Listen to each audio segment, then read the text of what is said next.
জান্নাতের দরজা মোট 8টা। ফিহা বাবুন ইউসাম্মা আর-রায়্যান।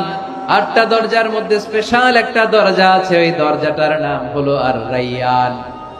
রায়্যান দরজা, লা ইয়াদখুলুহু ইল্লা সাইমুন।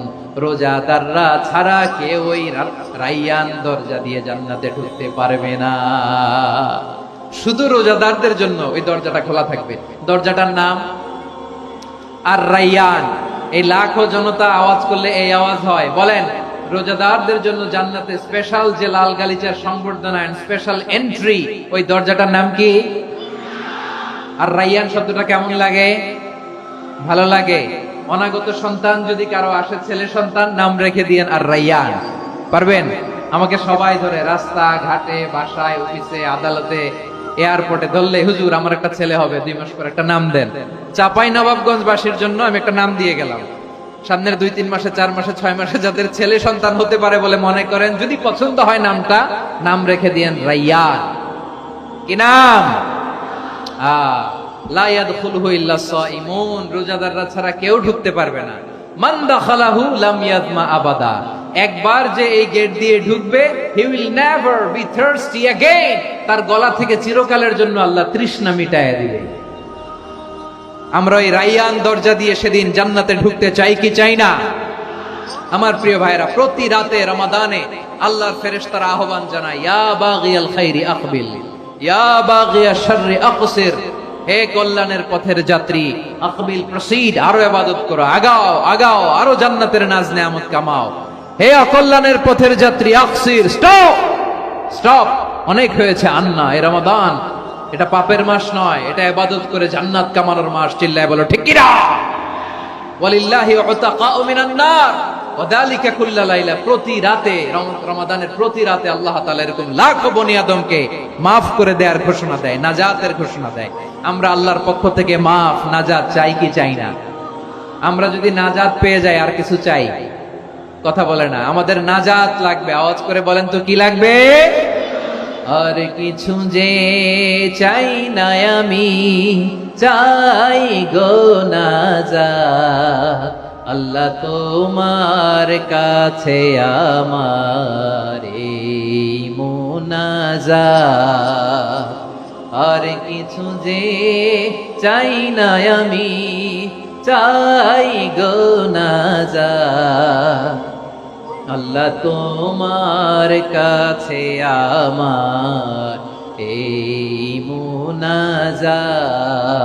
আল্লাহ তোমার কাছে আমার এই মুনাজাত। পড়েন আমিন, আর জোরে আমিন।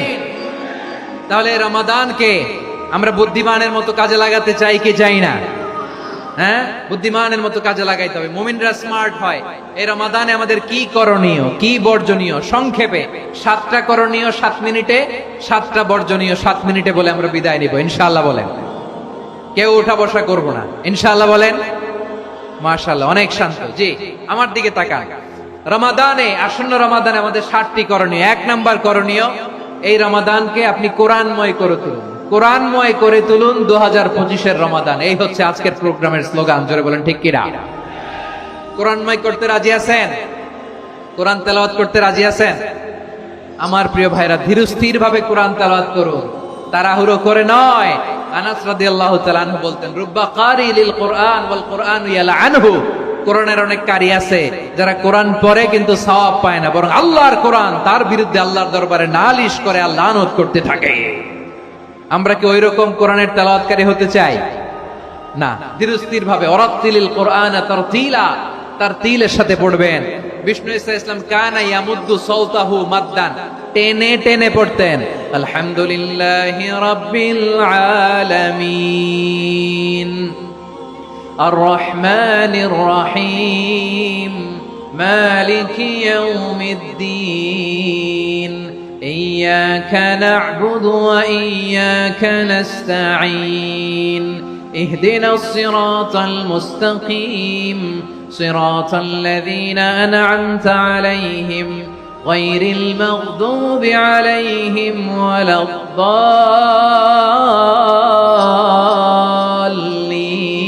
الضالين। পড়েন আমিন। কানা ইয়ামুদ্দু সাওতাহু মাদ্দান, টেনে টেনে পড়তেন।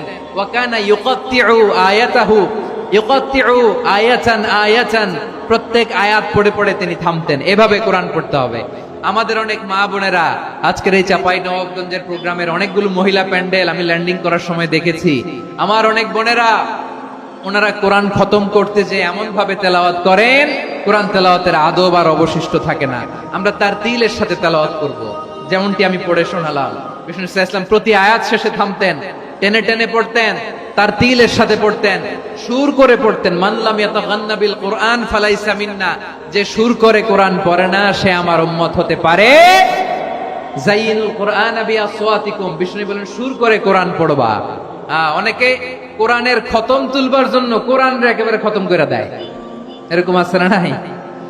কোরআনের খতম তোলার জন্য কোরআন রে কি করে, একেবারে খতম করে দেয় না। আপনি ধীরস্থির ভাবে পড়ে যদি খতম দিতে পারেন মাশাআল্লাহ, না পারলে যতটুকু পারেন পড়বেন, এরপর অনুবাদ পড়ার চেষ্টা করবেন, তাফসীর পড়ার চেষ্টা করবেন। আপনাদের জন্য এক অনন্য উপহার রয়েছে আমার পক্ষ থেকে, এক নজরে কোরআন 114 সূরার সারমর্ম, সার নির্যাস আমরা নিয়ে এসেছি এখানে বাংলা ভাষায়। আমার জানা মতে খুব সম্ভবত এই প্রথম কাজ কেউ করে নাই। আরবিতে পাবেন এরকম অনেক বই, ইংরেজিতে কিছু কাজ আমরা দেখেছি, কিন্তু বাংলায় পাবেন না। এত চমৎকার ভাবে আমরা সূরাগুলোর সারমর্ম, সার নির্যাস তুলে ধরার চেষ্টা করেছি। 5 পৃষ্ঠায় আপনি জেনে যাবেন এই সূরার সেন্ট্রাল থিম কি। 5 পৃষ্ঠায় জেনে যাবেন মেজর থিম কি, এই সূরায় কি কি নিয়ে আলোচনা করা হয়েছে, এই সূরা থেকে মূল লেসন কি, মূল শিক্ষা কি, সহজে আপনারা বুঝে যাবেন। সুযোগ হলে এটা সংগ্রহ করবেন। আপনারা যে কোনো ধরনের ভালো অনুবাদ আপনারা পড়বেন, তাফসীর পড়বেন। আমরা কোরআনময় করতে চাই। খতম কোরআনে রমাদানের এক খতম দেওয়ার একটা সহজ পদ্ধতি হচ্ছে রমাদানের প্রতি নামাজের পরে 4 পৃষ্ঠা। প্রতি নামাজের পরে কয় পৃষ্ঠা? 4 পৃষ্ঠা। তাহলে 5 ওয়াক্তে 4 5 20 পৃষ্ঠা। হেফজে কোরআন গুলো 20 পৃষ্ঠা এক করা, এভাবে 30 দিনে আপনার এক খতম হয়ে যাবে।